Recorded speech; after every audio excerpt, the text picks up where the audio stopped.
Cadline's DynamicMaps ReportIt application allows the public to report incidents that may affect your roads or local assets. These can include streetlights, potholes, and any other fixed or non-fixed locations.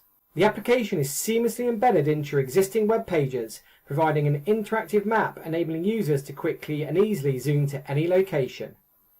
As the user zooms, the map updates to show the existing incident locations, allowing users to click and interactively query the attributes for each incident.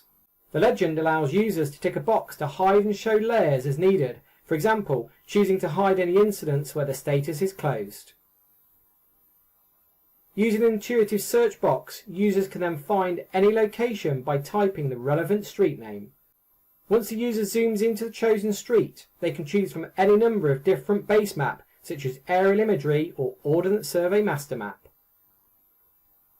Using the blue pin marker, you can then click in a map to define the location for the new incident.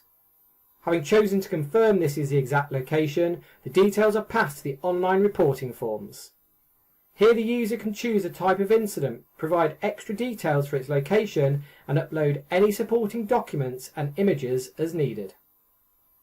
Having confirmed the details for the new incident, the user can review the summary details and choose to submit the incident form.